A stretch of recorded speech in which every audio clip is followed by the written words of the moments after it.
Good morning बच्चों।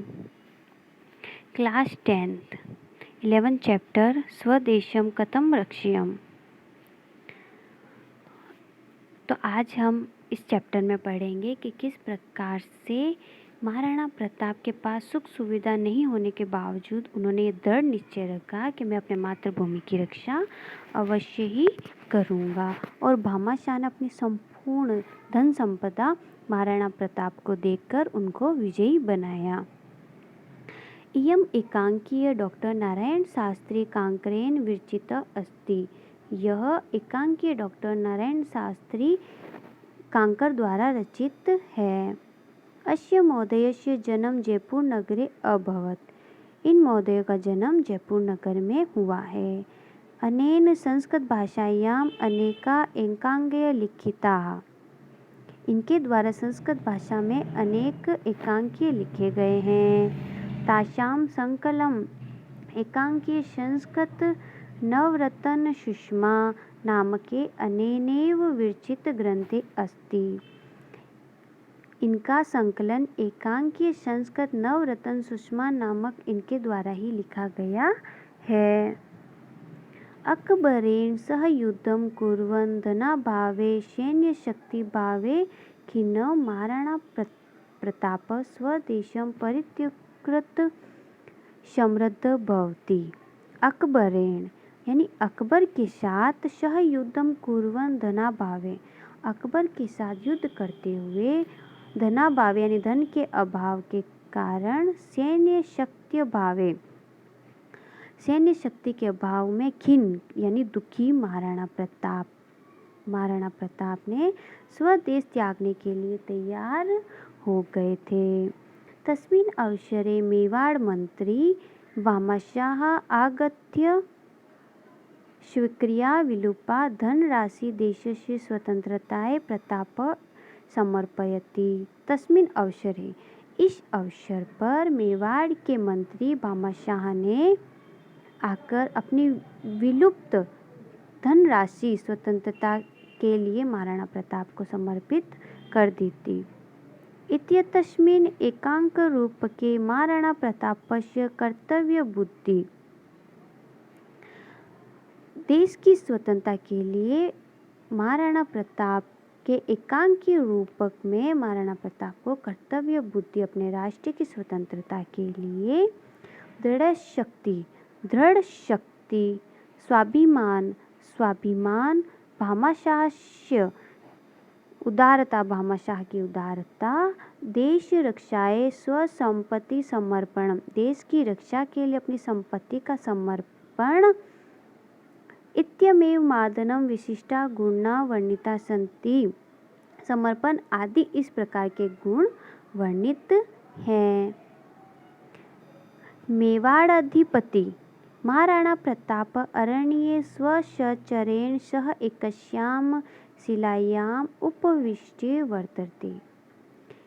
मेवाड़ के राजा महाराणा प्रताप अरण्य यानी जंगल में अपने साथियों के साथ एक शिला पर बैठे हुए थे। एकस्मिन् शिलायां यानी एक शिला पर बैठे हुए थे। अशो प्राणे अपि स्वदेशं रक्षितुम् इच्छति।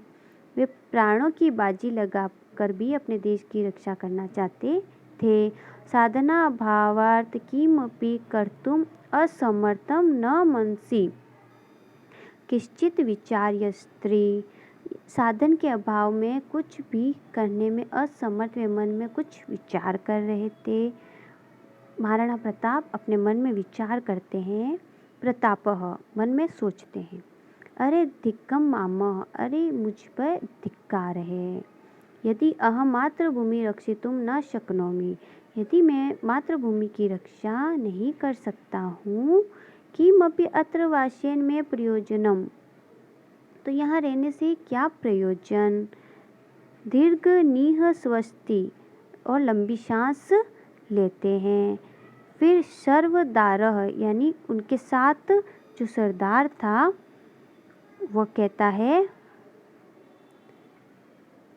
राजोचित प्रणेमम, राजा के अनुरूप प्रणाम करके विजेताम विजेताम महाराजा, महाराजा की जय हो, महाराजा की जय हो। प्रताप दीर्घनिः स्वस्य मुखम अन्मयम च। और वो लंबी सांस लेकर मुख को ऊपर उठाकर देखते हैं। विजय ध्वनि कृत्वा त्वम अपि किम। अरे धिक्कार है विजय ध्वनि, वो उसको कहते हैं। एव मां लज्जयसे भ्रातः, वो उसको कहते हैं कि अरे धिक्कार है विजय ध्वनि, तुम भी क्या इस प्रकार मुझे लज्जित कर रहे हो। शर्वदारः, जो सरदार होता है वह कहता है। प्राणधारः, प्राणों के आधार। किम इदम भवान वदति, आप यह क्या कह रहे हैं। स्वर्धमार्य भवता सर्व किम अपि कृतम, अपने धर्म के लिए आपने सब कुछ तो किया है। स्वाधीनताय सर्व किम अपि सोढम, स्वतंत्रता के लिए सब कुछ भी सहन किया है। भवता सदा विजय एव भविष्यति, और आपकी सदा विजय हो। वो उनको अब कहते हैं कि आपकी सदा विजय ही होगी। प्रतापः, कहते हैं कि दृश्यस्तावद विजय, तो विजय कैसी। स्वदेशम परित्युक्तम तु समुद्धत अस्ति, स्वदेश को त्यागने के लिए तैयार हूँ। द्वितीय सर्वदारः, जो दूसरा सरदार होता है वह कहता है उस महाराणा प्रताप को। उत्थ्यार्थ सांजलि, नहीं नहीं महाराज, जो सरदार होता है वह उठकर हाथ जोड़कर कहता है नहीं नहीं महाराज। यत्र यत्र भवान गमिष्यति, जहाँ जहाँ आप जाएंगे तत्र तत्र वयम अपि अनुगमिष्यामः, वहाँ वहाँ हम भी आपके पीछे पीछे जाएंगे। फिर प्रताप कहते हैं, महाराणा प्रताप, एव न वाच्यम, ऐसा मत कहो। भवन्तः अत्र स्थित्वा एव मातृभूमि सेवां कुर्वन्तु, ऐसा मत कहो, आप यहाँ ठहर कर ही मातृभूमि की सेवा करें। जो वहाँ सरदार होते हैं उनके बीच में महाराणा प्रताप और वार्तालाप होती है। तो तृतीय सर्वदार, तीसरा सरदार कहता है नहीं भगवन, नहीं भगवान, अस्माकं सेवा भवता सह सन्ति, हमारी सेवा आपके साथ ही है। वयम तु भवता सह एव निवत्स्यामः, हम तो आपके साथ ही रहेंगे। फिर प्रताप कहते हैं, यद रोचते भवद्यः कुर्वन्तु, आपको जो अच्छा लगे करो। न अहम भवतः, मैं आपको विवश नहीं करूँगा। विवशाम करोमि, मैं आपको विवश नहीं करूँगा। महाराणा प्रतापेन सह सर्वे अपि अनुचरा ततः उत्थाय भिलानाम आवासस्य मध्यतः।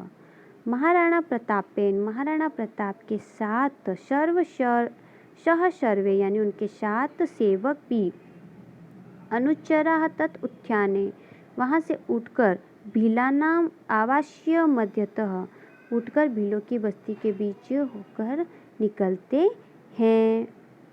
उनके साथ उनके सेवक भी भीलों की बस्ती में जाते हैं।